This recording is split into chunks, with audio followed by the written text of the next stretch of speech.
Whether you're Donald Trump, a member of the Trump administration, or a Trump voter, things are not going very well for you. That's right, every single day America grows more and more tired of Donald Trump and JD Vance, along with Elon Musk, the weird little tag-along. And now the former CIA director has slammed JD Vance over his recent Greenland comments, which of course has Trump panicking again. How's it going? My name is Hunter Avalone with Occupy Democrats. Welcome back to another video, and don't forget to click that subscribe button if you're ready for Donald Trump to be gone from the White House. Now, as I was saying, things are not going so well for Donald Trump or even for the GOP as a whole. That's right, because only very recently, the Indiana U.S. Representative Victoria Spartz held a contentious town hall. Leaders with the National Republican Congressional Committee earlier this month reportedly told members to not hold these in-person town halls in their communities following increased backlash about cuts by the Trump administration's Department of Government Efficiency, known as DOGE. So Donald Trump, Elon Musk, they are screwing things up so badly that now even leaders with the National Republican Congressional Committee have said, hey, don't hold any town halls because you're gonna get eviscerated by a bunch of backlash. Well, this Republican didn't feel like taking that advice and decided to host this town hall anyway. If you seek asylum way in the other country, not getting here in the country. So there is no due process if you come here illegally because you violated the law. Period. You violated the law. You are not entitled to due process.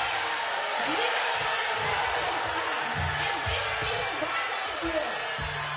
It is violated laws, and that's why we need to make sure we take this under control. That's right, Indiana Republican lawmakers' town hall was a crowd fest of boos and jeers as Victoria Spartz tried to defend Trump's spending cuts. People risk their lives because they allow criminals to cross the border. That is wrong.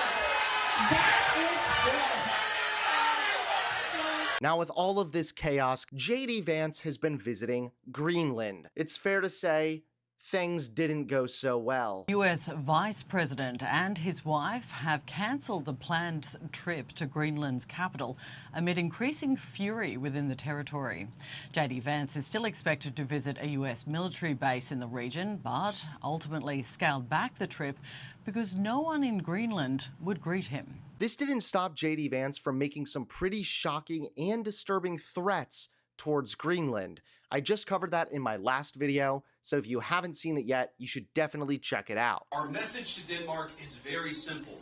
You have not done a good job by the people of Greenland. The president said we have to have Greenland, and I think that we do have to be more serious about the security of Greenland. We can't just ignore this place. We can't just ignore the president's desires. So after JD Vance made these insane statements, the former CIA director has completely slammed JD Vance over his recent Greenland threats. JD Vance is now trying to claim it's going to be the Greenlanders' choice. Operationally, for national security, do we need Greenland? I find this whole episode shameful in terms of the way we talk about Greenland and Denmark. First of all, Denmark is one of our closest NATO allies. I worked very closely with the Danes on security and intelligence matters over the years. The Danes deployed 18,000 troops to Afghanistan after 9/11 because the United States was attacked. They were one of the founding members of the coalition, the air coalition, that destroyed ISIS in Syria and Iraq. The Danes are such strong partners, and they're NATO partners. And so why could we not have a very close discussion with the Danes about what we can do together, along with our NATO partners, to ensure that Greenland's rare earth minerals and Greenland itself is going to be protected from any type of encroachment from China and Russia. But the insulting attitude that they have toward Denmark, a fellow NATO member and a close partner, I cannot understand why. We could achieve the security and defensive objectives that we want by working with the Danes and with the Greenlanders, not to say that we're going to ignore the sovereignty of Greenland and Denmark's role there and just basically take it. Again, I think people are just looking aghast. And when I talk with my European colleagues, they see that this United States, this America, is not the America that they looked up to for so many years. We were always considered sort of the big brother. Now we're seen as an adversary. Yeah, part of me wants to laugh at how JD Vance is a joke and how Trump is just completely panicking. But then I realize if Trump is panicking, all of America should also be panicking.